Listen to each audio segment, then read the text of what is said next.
Hello, kamusta tayo lahat? I praise my Father, the Creator of heaven and earth, for giving us the opportunity to read His words. Our Father is magnificent, He's glorious, He's amazing, He is awesome, and we are the apple of His eye. He is our treasure. And I'm also thankful to Jesus Christ for giving His life on the cross for the forgiveness of our iniquities, so that we may become perfect in the eyes of our Father, who is also perfect. And I also thank the Holy Spirit for reminding us of how good our Father is, that our Father is merciful and faithful to us, and all His promises, He will fulfill it.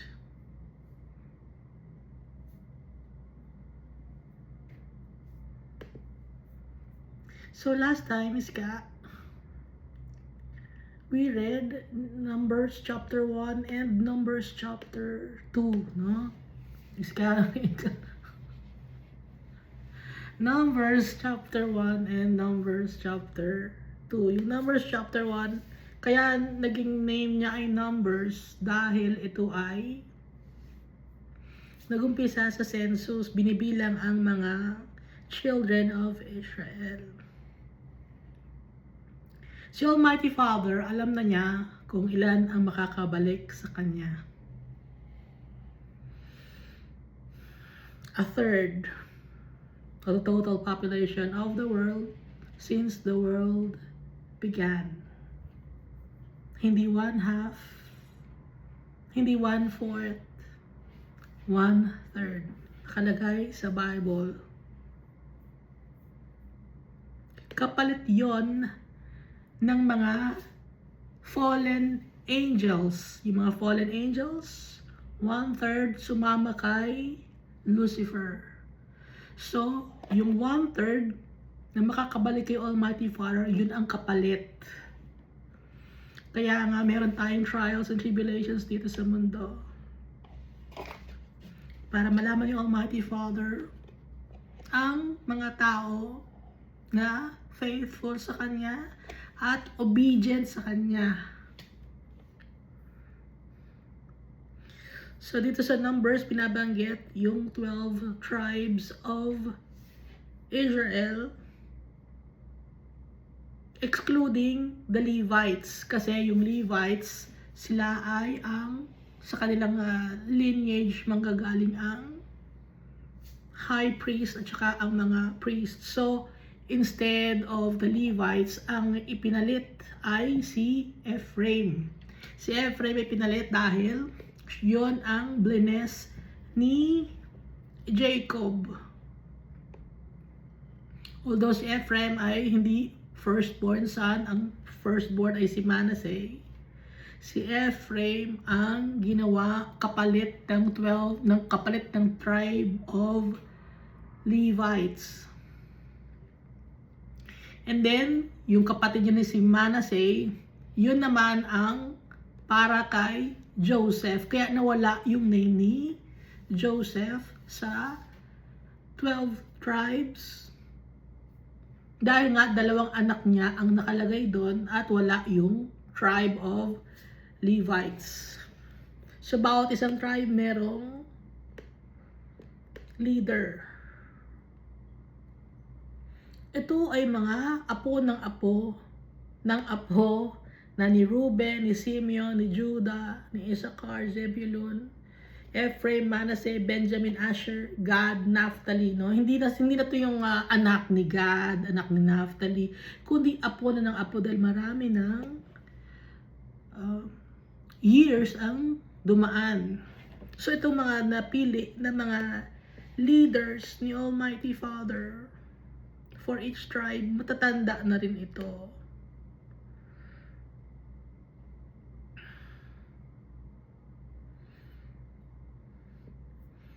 So, they recited their ancestry by families, kung sino ang kanilang tribe, kung sino ang kanilang house, kung sino ang kanilang family.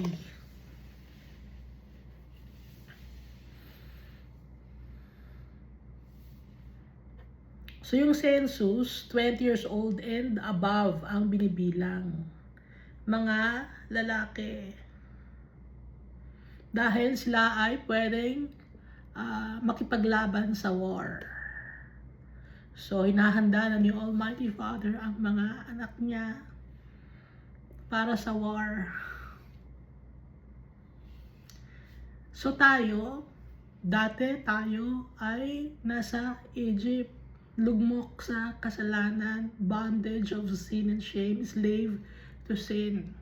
Nung makilala natin si Jesus Christ as your Almighty Father, nasa wilderness tayo, inalis tayo sa pagiging slave to sin natin. Naging free na tayo.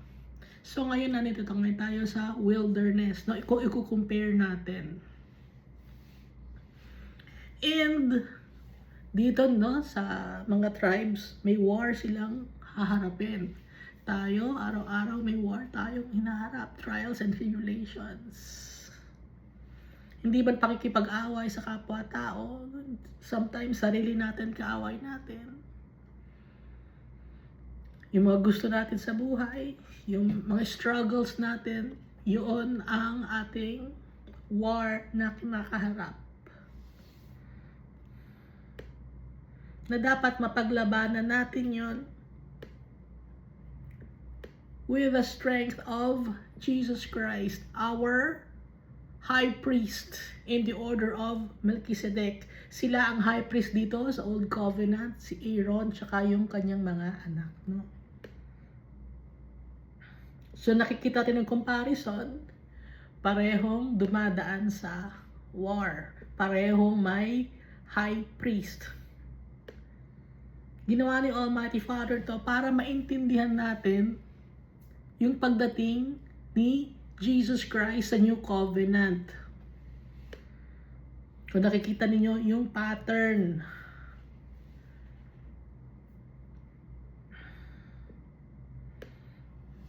So, ang dami ng anak ng 12 tribes of Israel.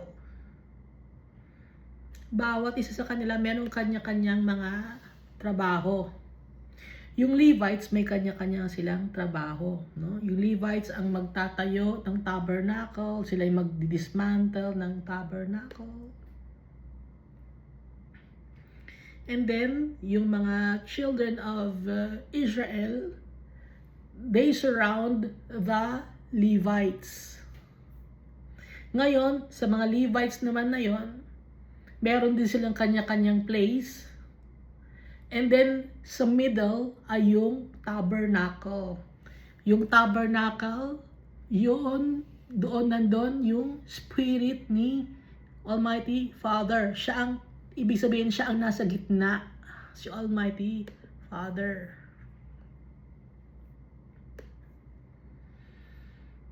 So, sa Numbers chapter 2, no? Gumawa na ako ng hindi mo mababasa. Mama, hindi mo mababasa yan. Kailangan mo ng microscope. Tayong dalawa lang nanonood ito, mama. Kakatulungin ko pa yung sarili ko. Sa east side, mama, may test tayo 777 items yon. Kumuha ka ng bond paper tsaka papel. May test tayo mamaya. Sa east side, baliktad ba sa ano? Kasi naka-mirror kasi to. So sa east side, ang Judah, Issachar, Zebulun. And then, sa southern part naman, nandun ang Reuben, Simeon, at si Gad. Sa western part, Ephraim, Manasseh, and Benjamin. Northern part, Dan, Asher, and Naphtali. No? Nakikita mo, mama? So, nakasurround sila. Tatlo. North, east, west, and south. Bakit nasa east si Judah? Nasa east si Judah kasi right hand or strong hand. Kaya dyan nakalagay ang tribe ni Judah, no? Ngayon si Issachar at saka si Zebulun, yung mga ibang mga ano diyan, ano na lang sila na yung i-distribute na lang sila, no? I-distribute sila. Ngayon si Ephraim ang nangunguna before Manasseh, dahil si Ephraim yung blines ni Almighty Father, dahil yun ang blines ni Jacob. So sinunod ni Almighty Father or yung prayer ni Jacob, tinugunan ni Almighty Father. Kaya si Ephraim ang nangunguna, and then si Manasseh, and then si Benjamin. So hindi sila sunod-sunod, no, ng distribute all around the Levites. Ito ang Levites, no. Yung Levites naman, hati naman sila din. Ha? Wala pa, hindi pa rin nababasa ang Levites na dito sa Numbers chapter 3. The sons of Aaron. Now these are the records of Aaron and Moses when the Lord spoke to Moses, or the Lord spoke with Moses on Mount Sinai. And these are the names of the sons of Aaron: Nadab, the firstborn, Abihu, Eleazar, and Ithamar. These are the names of the sons of Aaron, the anointed priests, kasi ang high priest, si Aaron. Ang prophet, si Moses, whom he consecrated to minister or to serve as priests. Mga anak ni Aaron. But on the fourth verse, Nadab and Abihu had died before the Lord. Pinatay sila ni Almighty Father sa pamamagitan ng apoy. Fire came down from heaven because when they offered profane fire before the Lord in the wilderness of Sinai. Hindi pa ipinag-uutos ni Almighty Father, or hindi pa nagpapadala si Almighty Father ng fire for the offering. Nagsindi na ng fire si Nadab and Abihu. Dahil dapat yung fire ay galing kay Almighty Father, pero hindi nila inantay si Almighty Father. Pala desisyon si Nadab and Abihu, and so the Almighty Father killed Nadab and Abihu. Kasi profane fire yon. Sila mismo lang ang nagdesisyon, hindi si Almighty Father, no? And they had no children. Walang anak si Nadab and Abihu. So Eleazar and Ithamar minister as priests in the presence of Aaron their father. So yung two younger sons of Aaron, yun ang natirang mga priests. Ang tatay nila si Aaron, ang high priest. Sa New Covenant, ang tawag sa priest, Pharisees, no? Pharisees, frish, ang Aramaic ng Pharisee. Frish, priest. Pharisee or Pharisees, pare. Okay. So, ang naiinggit kay Jesus Christ ay ang mga Pharisees or priests. Lahat sila nag-connive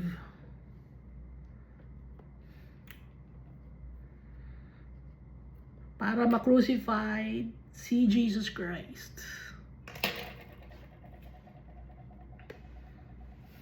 Dahil nung time ni Jesus Christ, mas gusto nilang sundin ang Mosaic Law, itong old law na nasa Old Testament. Hindi nila nabasa yung padating na Messiah, Savior, Redeemer. Hindi sila makapaniwala na si Jesus yon, dahil ang ini-expect nila na darating ay mayaman, wealthy. Pero si Jesus, nakilala nila bilang anak ng carpenter. Kaya hindi nila tinanggap si Jesus.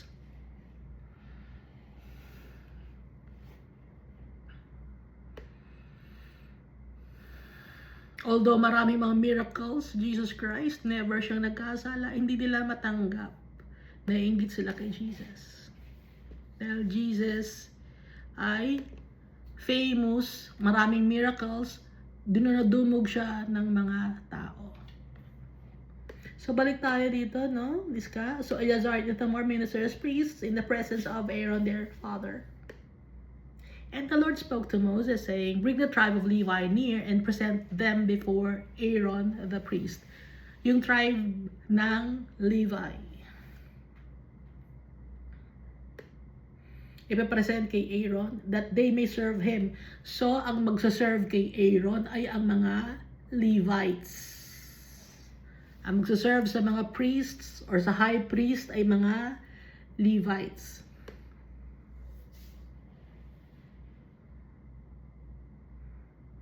That they may serve him, and they shall attend to his needs, lahat ng pangangailangan, and the needs of the whole congregation before the tabernacle of meeting, to do the work of the tabernacle. Also they shall attend to all the furnishings of the tabernacle of meeting, and to the needs of the children of Israel, to do the work of the tabernacle, para sa tabernacle of meeting. Basta with regards to the tabernacle of meeting, tsaka sa needs ng mga tao, ang mag-a-assist kay Aaron ay ang mga Levites. And you shall give the Levites to Aaron and his sons. They are given entirely to him from among the children of Israel. So, nakaset apart ang mga Levites, no?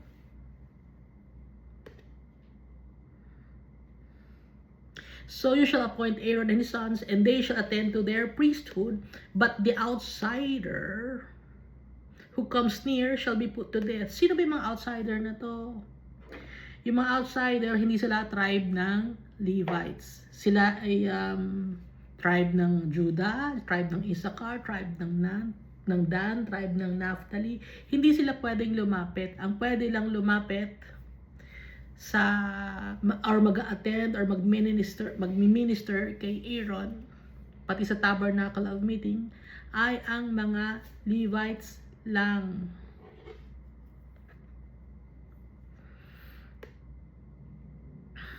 Then the Lord spoke to Moses, saying, now behold, I myself have taken the Levites from among the children of Israel instead of their firstborn.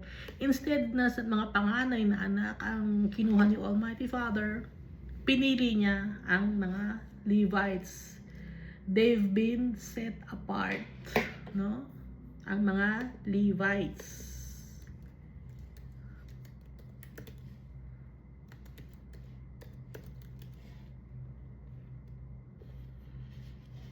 Levi means joined, attached, or adhesion. So yung mga Levites, naka-attached sila kay Almighty Father. They've been joined, no? Or nakadikit. Ang mga Levites, sa kanila galing ang priest. So tayo ngayon, sa New Covenant, nakadikit tayo kay Jesus. Royal priesthood, a holy nation. Yon ang naiba. Dati may priest and high priest, naiba na. Ang high priest natin, si Jesus Christ. Sino ang priest? Tayo na mga nagtitiwala at nagmamahal kay Jesus Christ. Tayo ang royal priesthood, a holy nation. For now, hindi pa tayo priest. Pag nakuha na natin ang ating inheritance, no? Yung ating inheritance ay ang ating tatay, si Almighty God. Magiging holy nation tayo. So ituloy natin, instead of every firstborn who opens the womb among the children of Israel, therefore the Levites shall be mine. Sa akin ang mga Levites. Sila magsaserve sa akin. So tayo, inuulit ko, royal priesthood, a holy nation na nasa Peter. First Peter ba yun? 1 Peter chapter 2 verse 9. But you are a chosen generation, a royal priesthood, a holy nation, his own special people, that you may proclaim the praise of him who called you out of darkness into his marvelous light. Galing tayo sa dilim. Tinawag tayo from darkness papunta sa light. Si Jesus Christ ang tumawag sa atin. Na pinadala ng ating tatay. Because all the firstborn are mine, on the day that I struck all the firstborn in the land of Egypt, I sanctified to myself all the firstborn in Israel, both man and beast, they shall be mine, I am the Lord. Pag sinasabing firstborn are mine, lahat, pag firstborn kasi, unang anak yun. Ibig sabihin, yung nanay, malinis, no? At yung anak, nasa kanya lahat ng nutrients na punta galing sa nanay. Yun ang firstborn dito sa mundo. Ngayon, yung firstborn na sinasabi naman ni Almighty Father, metaphorically speaking, sabay-sabay tayong ginawa ni Almighty Father. When He created us in His image and likeness. Pero iba-ibang generation ang tayo ipinanganak dito sa mundo. Pero yung soul natin ay matanda na. Isa-isa tayong ibinababa dito, pinapanganak. Nalilimutan natin. May mga bagay tayong nalilimutan nung ipinanganak tayo. At ngayon, ipinadala ni Almighty Father sa atin si Jesus Christ for us to remember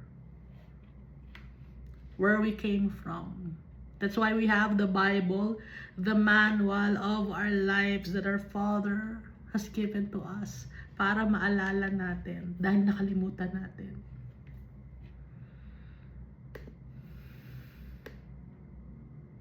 Verse 14.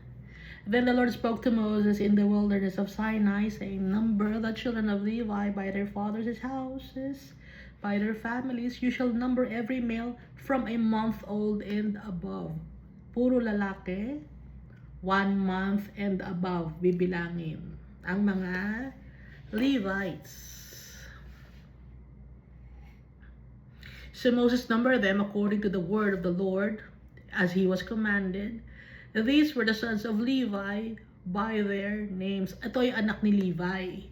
Ito si Gershon, Kohath, and Merari.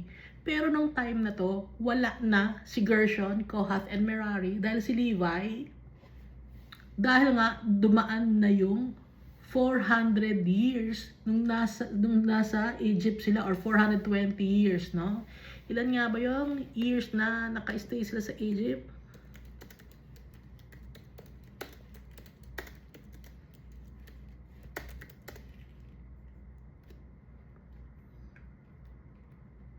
430 years na nakasulat sa Exodus chapter 12, verse 42, 41, 430 years. Pero naging slave sila for 400 years. So itong si Gershon, Kohath, and Merari, wala na rin ito. No? Gaya ni Levi. Kasi si Levi, after 400 years, hindi na buhay si Levi noon. Si Gershon, si Kohath, and Merari, hindi na rin sila buhay nito. Pero may mga anak sila. Ang mga anak ni Gershon, and these are the names of the sons of Gershon by their families, Libni and Shimei. Itong si Libni and Shimei, hindi na rin ito buhay. Kasi nga, mabubuhay, kung i-compute mo, buhay pa ba si Libni and Shimei nito? Kung si Levi, hindi na buhay, si Gershon, hindi na buhay, yung family na si Libni and Shimei, hindi na rin ito buhay. And the sons of Kohath by their families, Amram, Izahar, Hebron, and Uziel, and the sons of Merari by their families, Mali and Mushi. These are the families of the Levites by their fathers' houses. Hindi na rin ito mga buhay. Pero yung mga descendants nila buhay pa. Kaya nga, pag pinipresent nila ang kanilang sarili, sinasabi nila yung kanilang, kung saang tribe sila galing, kung saang house sila galing, at kung saang family sila galing. So, kung itong mga to, matatanda na to, no? Kung buhay man sila nung time to, matatanda na. Pero alam natin na ang buhay ng tao ay up to 120 years old lang. So from Gershon came the family of the Libnites and the family of the Shemites. These were the families of the Gershonites. Those who were numbered according to the number of all the males from a month and above, of those who were numbered, there were 7,500. Ang nakasulat dito, 7,500. The families of the Gershonites were to camp behind the tabernacle westward. No? So yung mga Gershonites, nasa westward sila. So titignan na naman natin ang ating drawing. Ito yung tabernacle. No? Itong pinaka letter T na to, magulo lang ang sulat ko. Nasa westward sila, sa side ng west. Pero andito yung Ephraim, pero nandito sila. Pero merong space dito dahil hindi sila pwedeng lumapit ang mga tribes dito sa tabernacle. Itong tabernacle, napapalibutan ito ng mga Levites. So ito si Gershon or mga Gershonites, no? Nasa westward sila o western part ng tabernacle. And the leader of the father's house of the Gershonites was Eliasaph, the son of Lael. So itong si Eliasaph, siya ang buhay, na anak ni Lael, na isa siyang Gershonite. So matanda na si Eliasaph. So apo ng apo ng apo ng apo ng apo ng apo ni Levi ito. The duties of the children of Gershon in the tabernacle of meeting included, ito na yung mga trabaho na gagawin ng mga Gershonites. Sa tabernacle, sila ang responsible.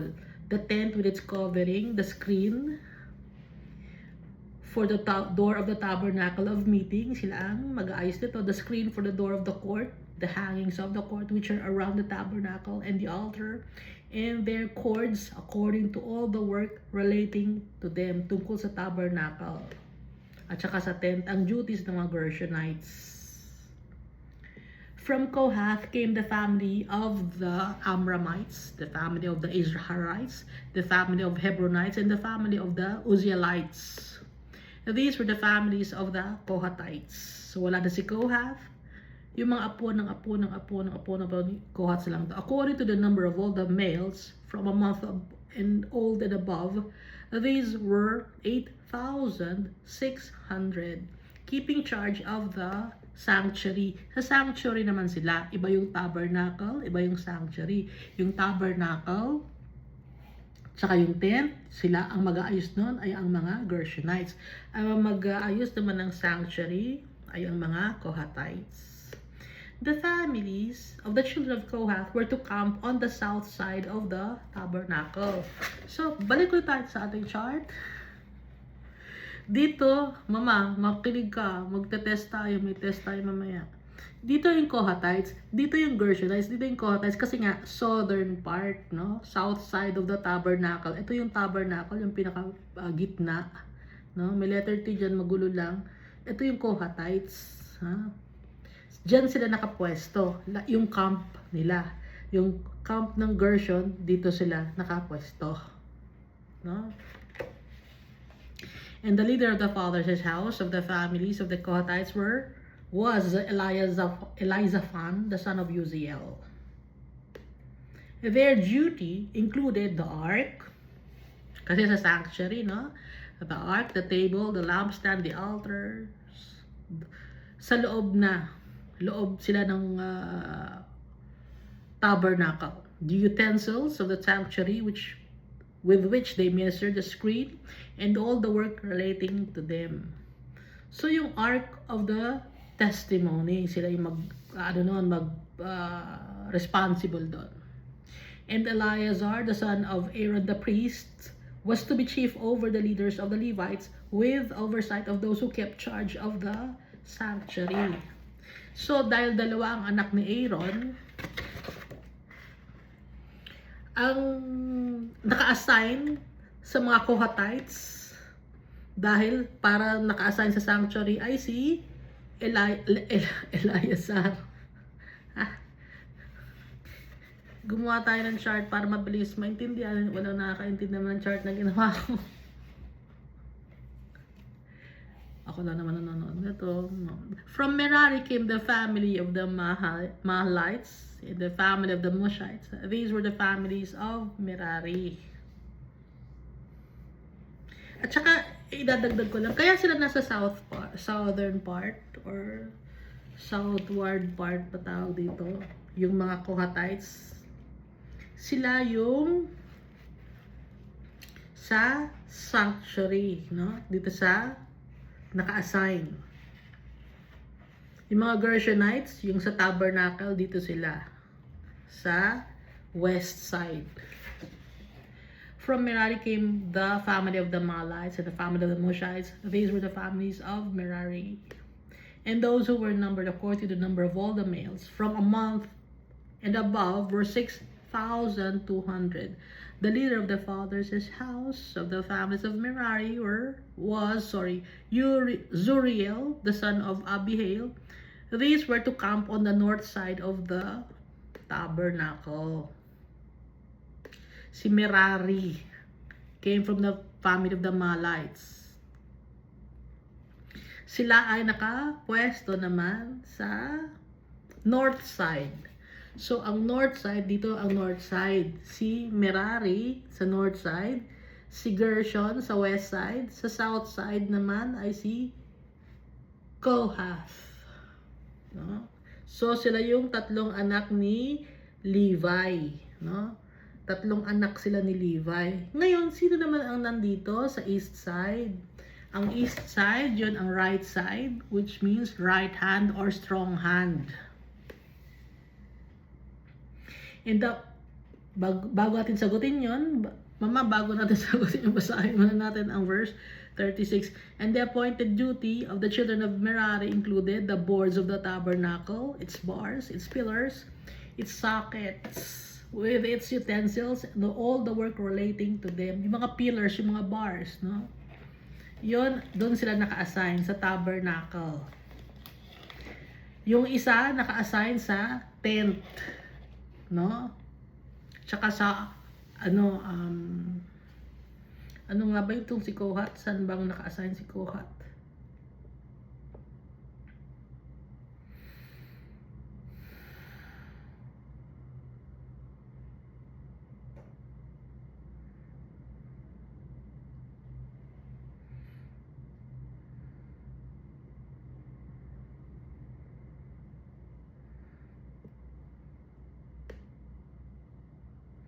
Si Gershon, naka-assign siya sa tabernacle at saka sa tent, at saka sa covering.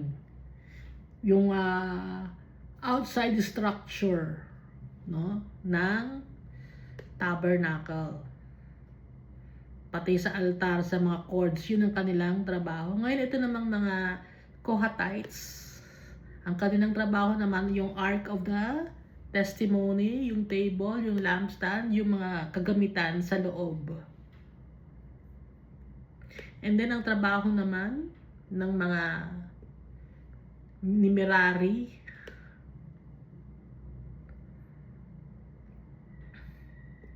ang trabaho naman nila Merari ay yung board ng tabernacle, yung bar, yung pillar, the socket, its utensils, and all the work relating to them, and the pillar of the court all around with their sockets, their pegs, and their cords. Yung outside naman, sa outside ng tabernacle. So, kanya-kanya silang trabaho.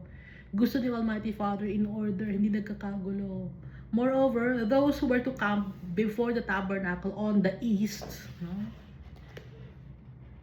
Tabernacle pero nasa east. Before the tabernacle of meeting were Moses, Aaron, and his sons. Kaya nandito ngayon sa eastern part, si Moses, dito siya pepwesto, si Aaron, at saka yung mga anak nila. Pero, etong sa Kohatites, sa Kohath, ang naka-assign sa kanila ay si Eleazar. Pero ang naka-assign kay Gershon at saka kay Ithamar ay si Gershon at saka kay Merari ay si Ithamar.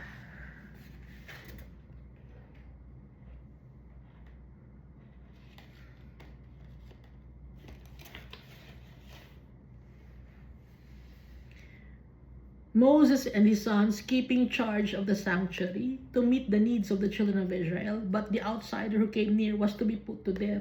O sino naman yung mga outsider na to? Sila yung kahit na sila ay from Benjamin, Manasseh, Ephraim, Reuben, Simeon, Gad, Naphtali, Asher, Dan, Judah, Issachar, Zebulun. Outsider sila matatawag kasi hindi naman sila Levites. So kung sila ay makikialam sa sanctuary, sa tabernacle, they will be put to death. No? Yun ang utos ni Almighty Father. All who were numbered of the Levites, whom Moses and Aaron numbered at the commandment of the Lord by their families, all the males from a month old and above, were 22,000. So, puro lalaki ito. Mga Levites, ang age ay 1 month pa lang, baby pa lang, bilang na.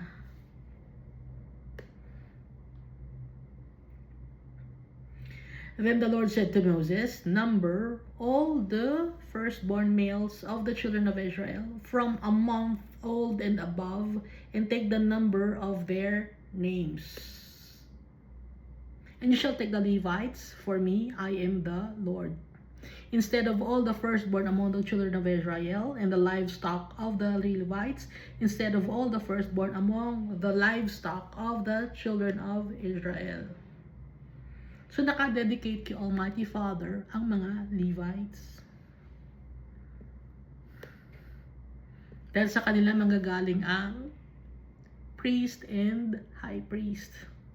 Tayo, royal priesthood, the holy nation, nakadedicate tayo kay Almighty Father.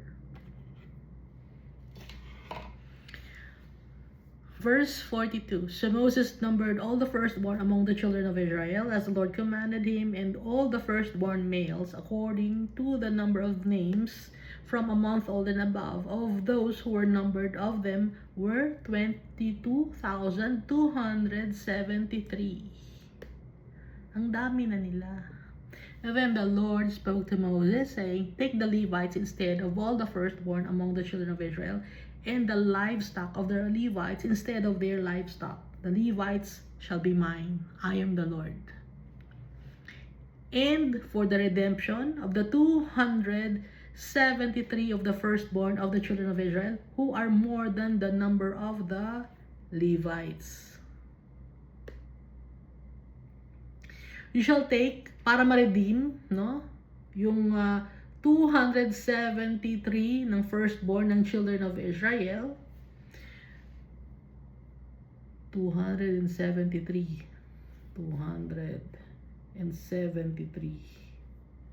Who are more than the number of the Levites, you shall take 5 shekels for each individually. You shall take them in the currency. So may charge.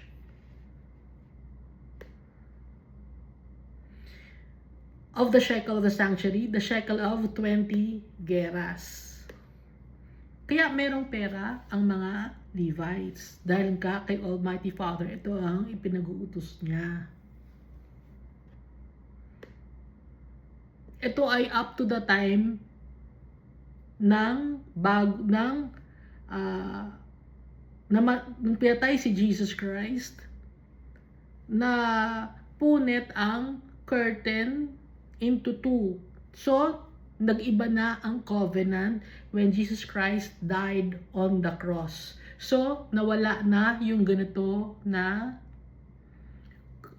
utos ni Almighty Father, na iba na. Better covenant, si Jesus Christ ang high priest.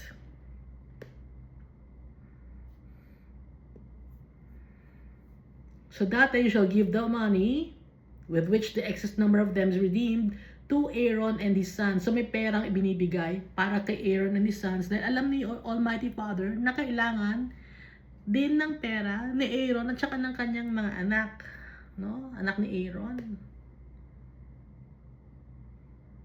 So Moses took the redemption money from those who were over and above, those who were redeemed by the Levites, from the firstborn of the children of Israel. He took the money. 1,365 shekels, according to the shekel of the sanctuary, and Moses gave their redemption money to Aaron and his sons. Kaya may ipon ang high priest at saka ang priest dahil pinagbutos yun ni Almighty Father according to the word of the Lord as the Lord commanded Moses. Numbers chapter 4. Then the Lord spoke to Moses and Aaron, saying, take a census of the sons of Kohath from among the children of Levi by their families and by their fathers' house. So, tribe, family, house. No? From 30 years old and above, even to 50 years old, all who enter the service to do the work in the tabernacle of meeting, bibilangin yung mag-serve kay Almighty Father para sa tabernacle of meeting na mga anak ni Kohath or descendants of Kohath. This is the service of the sons of Kohath in the tabernacle of meeting relating to the most holy things. When the camp prepares to journey, dahil wala pa sila sa land flowing with milk and honey, nasa ano lang sila, wilderness, di ba? So yung tabernacle, dinidismantle yon. Pag aandar na sila, i-dismantle nila yung tabernacle. Tapos, pag nag-i-stay na sila sa isang place, i-stop sila sa isang place, gusto mag-i-stop yung sinusundan nila na si Almighty Father na naka-hide sa cloud. Doon naman yung time na itatayo ulit nila yung tabernacle of meeting. Nag-i-stop din sila, yung may mga tent din sila, nakatira silang sila sa tent. Hindi permanente yung kanilang bahay. Kahit yung tabernacle of meeting, hindi permanente. Lipat sila ng lipat sa iba-ibang mga place. Kaya may tao, si Almighty Father, na inutusan para mag-prepare kung itatayo yung tent or i-dismantle.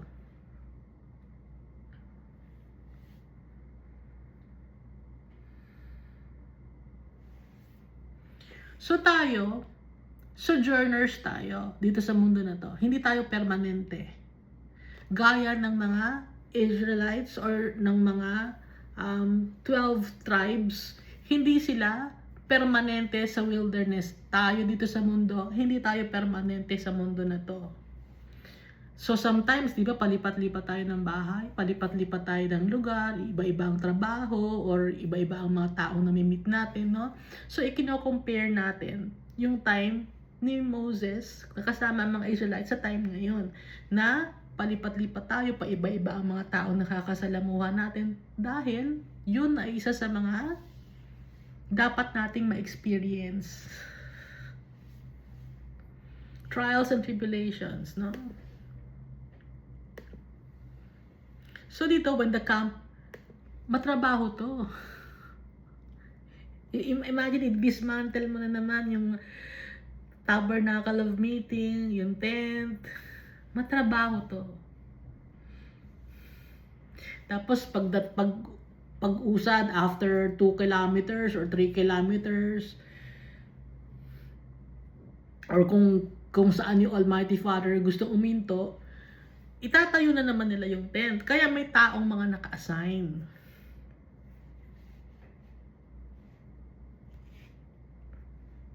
Verse 5. When the camp prepares, verse 4. This is the service of the sons of Kohath in the tabernacle of meeting relating to the most holy things. When the camp prepares to journey, Aaron and his sons shall come, and they shall take down the covering veil and cover the ark of the testimony with it. So, ang una mo na lang ginagawa, isi-secure mo na yung Ark of the Testimony. No? Kung saan nandun yung 10 Commandments. Kino-cover nila ng veil. Tinatanggal nila yung veil sa tabernacle of meeting. Tapos, ikino-cover nila sa Ark of the ipiprotektahan nila yung Ark of the Testimony. And then, they shall put on it a covering of badger skins. So, yung badger skins, after ng veil, meron pang badger skin. Bakit badger skin? Yung badger skin kasi pwede yon sa hot weather at saka sa cold weather. Dahil yung texture nun, para siyang sa ngayon ay pang-protekta sa mga hindi dapat magkaroon ng bangga or sira. Kaya yung badger skin, ano siya, yung makapal siya at rubbery na expand siya, no? Para siyang ano, yung kung may mga bibilin kayong mga bagay na babasagin, parang bubble wrap. For protection yung bubble wrap, di ba? So yung badger skin, for protection din yon sa init at saka sa lamig. Dahil makapal ito. And spread over that a cloth entirely of blue. After ng badger skin, may cloth na naman na ibinabalot. And they shall insert its poles. Dahil hindi nila pwedeng hawakan yung Ark of the Testimony. Kaya yung poles, merong butas yon, 4 na butas yon. Nilalagyan nila ng poles yon para yun ang kanilang pangbuhat or panghawak. On the table of showbread, they shall spread a blue cloth. So, ang gumagawa nito,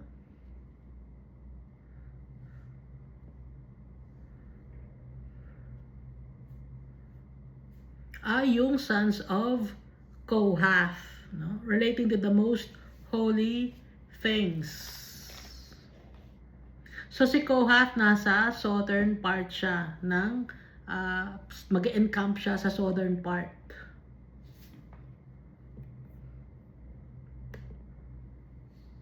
So, yung southern part also pertains to this world, sa earth. Yung sons of Kohath. Kaya sila sa southern part naka-encamp. Southern part ng tabernacle.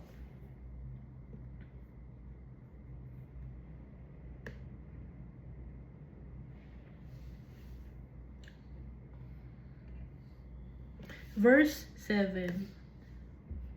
Mama, kabisaduhin mo may test tayo mamaya. Tayong dalawa lang magte-test dito. Tayo lang nanonood. On the table of showbread, they shall spread a blue cloth and put on it the dishes, the pans, the bowls, and the pitchers for pouring, and the showbread shall be on it. Baka tanong natin, bakit may pans, may bowls? Kasi nga, for offering for the Lord. Malalaki to. Pag nag-offer ng mga burnt offering or pag may mga binaboil, kaya may mga pans. Malalaki tong mga gamit na to na panluto.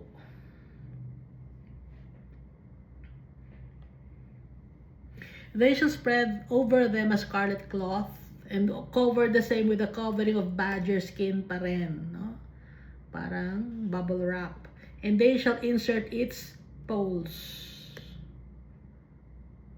And they shall take a blue cloth and cover the lampstand of the light with its lamps, its wick trimmers, its trays, and all its oil vessels with which they service it.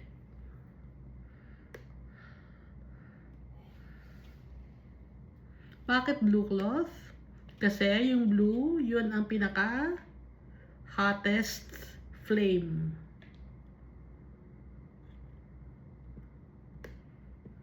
Verse 10, when they shall put it with all its utensils in a covering of badger skins and put it on a carrying beam. So buhat-buhat nila kasi may beam, no? Buhat-buhat nila 'yon. Hindi pwedeng hiwa-hiwalay. Dapat sama-sama yung mga utensils.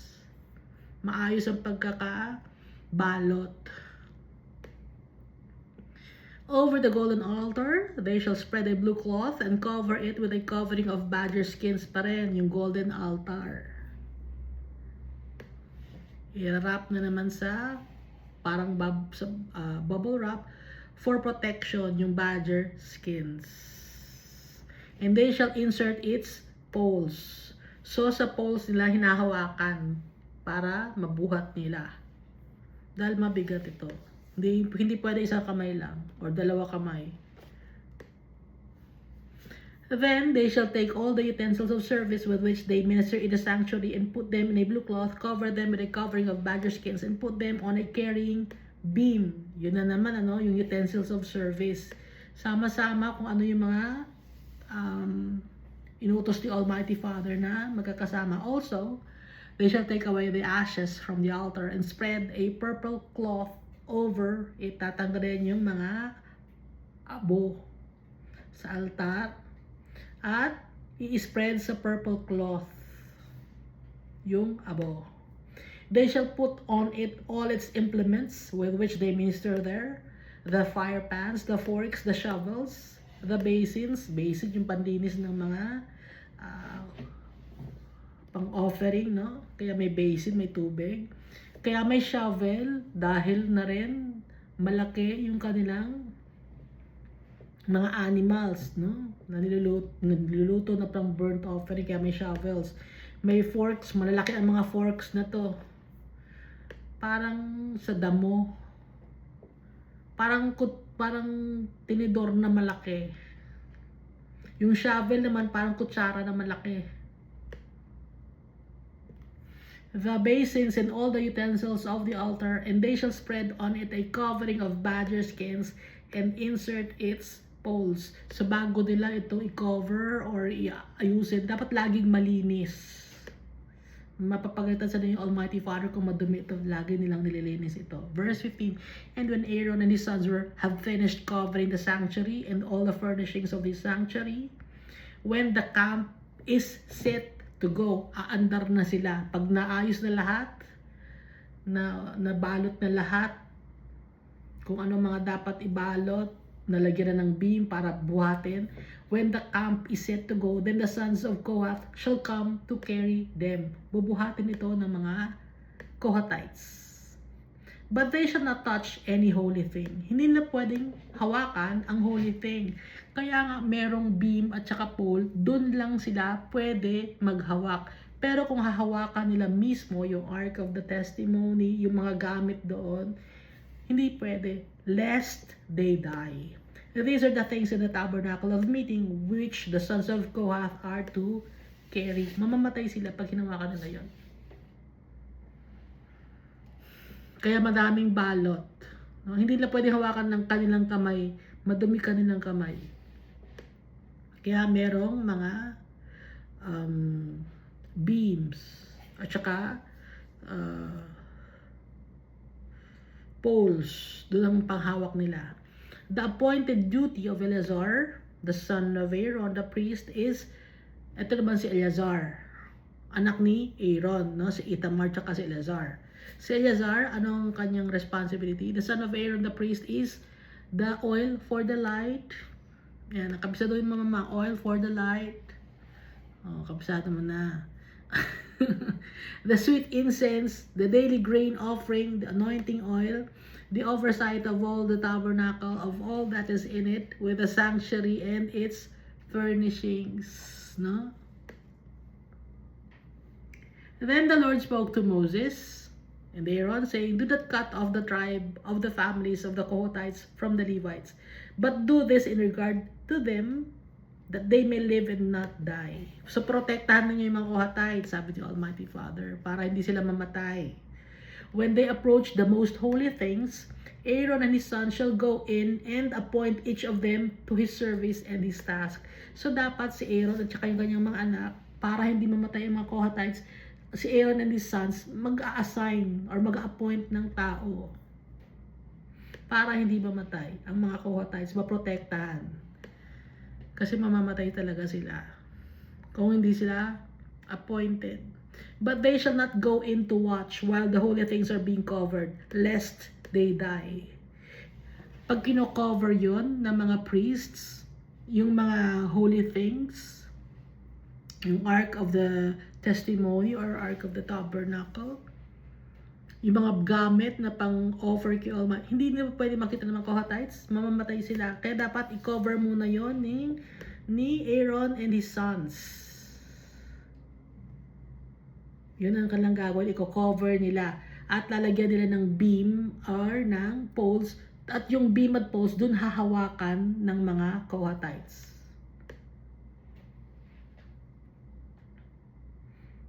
Verse 21, then the Lord spoke to Moses, saying, also take a census of the sons of Gershon by their fathers' house, by their families. From 30 years old and above, even to 50 years old, you shall number them, all who enter to perform the service, to do the work in the tabernacle of meeting. Ito naman ay lahi naman ni Gershon. This is the service of the families of the Gershonites in serving and caring. Ito naman ang kanilang responsibility. They shall carry the curtains of the tabernacle, and the tabernacle of meeting with its covering, the covering of badger skins that is on it, and the screen of the door of the tabernacle of meeting. Iba naman ang kanilang responsibility. The screen of the door of the gate of the court, the hangings of the court which are around the tabernacle, the altar and their courts, all the furnishings for their service, and all that is made for these things, so shall they serve.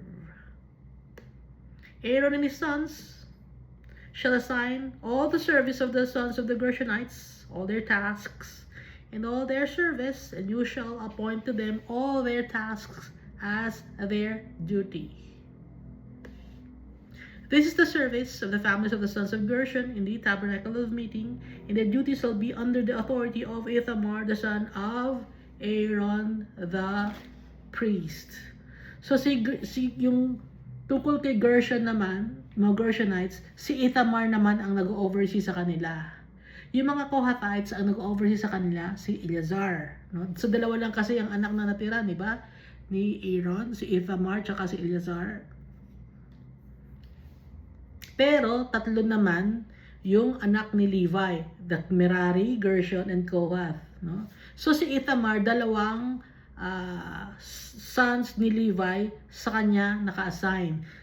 Ang naka-assign sa kanya si Gershon tsaka si Merari. Verse 20, this is the service of the families of the sons of Gershon in the tabernacle of meeting. Their duties will be under the authority of Ithamar, the son of Aaron the priest.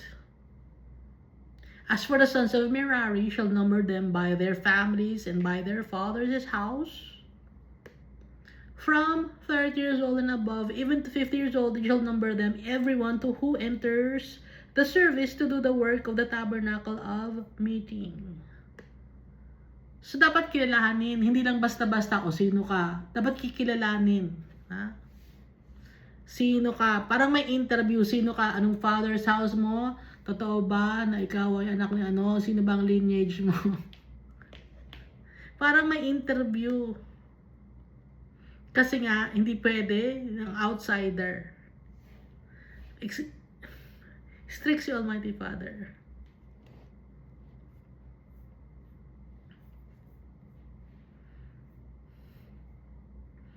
So from 30 years old and above, even to 50 years old, you shall number them, everyone who enters the service to do the work of the tabernacle of meeting. And this is what they must carry as all their service for the tabernacle of meeting, yung sons of Merari, no?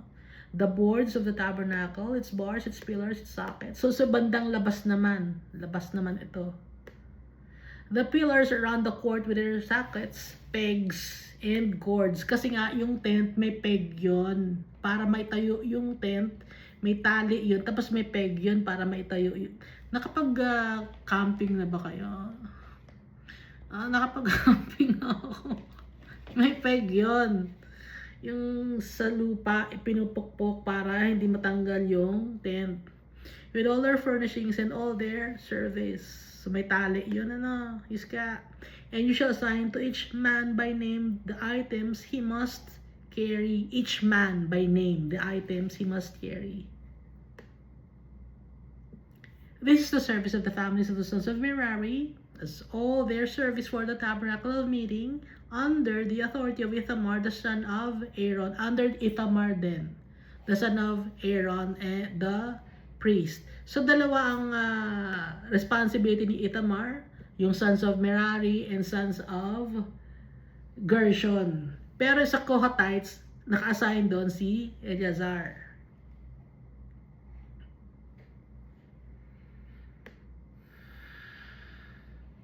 And Moses and Aaron and the leaders of the congregation numbered the sons of Kohathites by their families and by their fathers' house, from 30 years old and above, even to 50 years old, everyone who entered the service for work in the tabernacle of meeting, and those who were numbered by their families were 2,750. These were the ones who were numbered of the families of the Kohathites, all who might serve in the tabernacle of meeting. When Moses and Aaron numbered according to the commandment of the Lord by the hand of Moses. So, laging binabanggit, numbered the families, number the people. Kaya nga, ang Book of Numbers ang tawag dito kasi nga, binibilang. No? Verse 38, and those who were numbered of the sons of Gershon by their families and by their fathers' house. So, nabanggit na naman yung numbered. From 30 years old and above, even to 50 years old, everyone who entered the service for work in the tabernacle of meeting, those who were numbered by their families, by their fathers' house, were 2,630. These are the ones who were numbered of the families of the sons of Gershon, of all who might serve in the tabernacle of meeting, whom Moses and Aaron numbered na naman, kaya nga Numbers. Book of Numbers, according to the commandment of the Lord. Those are the families of the sons of Merari, who were numbered by their families, by their fathers' house, from 30 years old and above, even to 50 years old, everyone who entered the service for work in the tabernacle of meeting, those who were numbered by their families were 3,200. These are the ones who were numbered of the families of the sons of Merari, whom Moses and Aaron numbered according to the word of the Lord by the hand of Moses, all who were numbered of the Levites, whom Moses, Aaron, and the leaders of Israel numbered by their families and by their fathers' houses. From 30 years old and above, even to 50 years old, everyone who came to do the work of service in the work of bearing the burdens in the tabernacle of meeting, those who were numbered were 8,580. According to the commandment of the Lord, they were numbered by the hand of Moses, each according to his service and according to his task. Thus were they numbered by him, as the Lord commanded Moses. So, lahat ng mga ipinagutos ni Almighty Father kay Moses, dun sa Mount Sinai, ginagawa ni Moses. Takot siya kay Almighty Father dahil si Almighty Father, He is powerful. Si Moses, obedient siya kay Almighty Father kasi nakita niya yung gloriousness and the awesomeness of the Creator of heaven and earth. Nakita niya yung mga miracles na never makikita ng isang tao.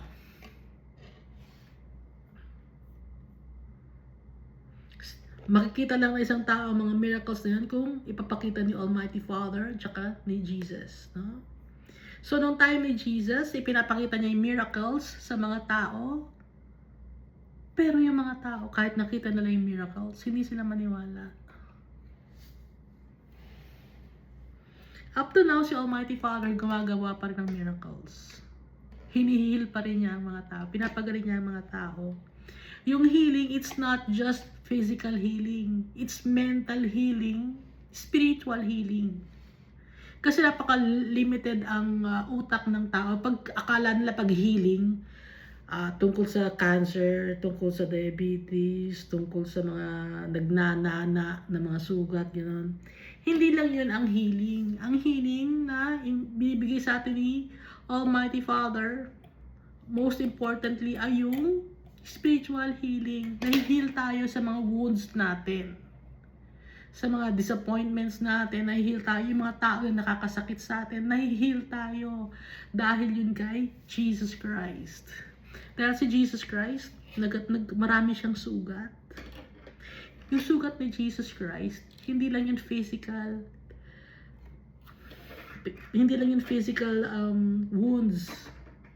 Emotional wounds din yun. Meron si Jesus. Dahil he was despised by this world. Hindi siya tinanggap ng mga tao. Inalipusta siya, tinadyakan siya, sinipa, to the point na patayin siya. Pero, nabuhay siya. Nahil siya. Si Jesus Christ never nagkasala. Because He is the healer. He is our healer. Si Jesus Christ. So, yung mga pains and sufferings natin, hindi lang yun physical, kundi emotional, mental. Mental pains. Nahihil tayo ni Almighty Father at saka ni Jesus Christ. Ang gagawin lang natin is to trust. Trust Jesus Christ. Believe in Jesus Christ. Dahil lahat na ng mga pains, sufferings na pagdaanan ni Jesus Christ. And He's victorious. Kaya tayo, para maging victorious din tayo, para ma-heal din tayo, may mga miracles din up to now na nangyayari. Hindi lang kino-consider ng tao ng miracle yun dahil akala nila normal lang yun. No. May mga bagay sa mundo na to na hindi mai-explain. Ang makakapag-explain lang sa atin ay yung tatay natin through Jesus Christ. Yung pagmamahal ni Almighty Father sa atin, hindi ma-explain din yan kung bakit mahal niya tayo. Pero mahal niya tayo because He created us in His image and likeness. Lahat ibinigay na sa atin ng tatay natin. All we have to do is to obey Him, to love Him, to believe in Jesus Christ. Dahil, kung magtitiwala tayo kay Jesus Christ, masasave tayo. Dahil si Jesus Christ ang ipinadala ni Almighty Father, ibinigay ni Almighty Father lahat kay Jesus Christ. Power, dominion, and authority in heaven and on earth. Thank you, and God loves us all so much.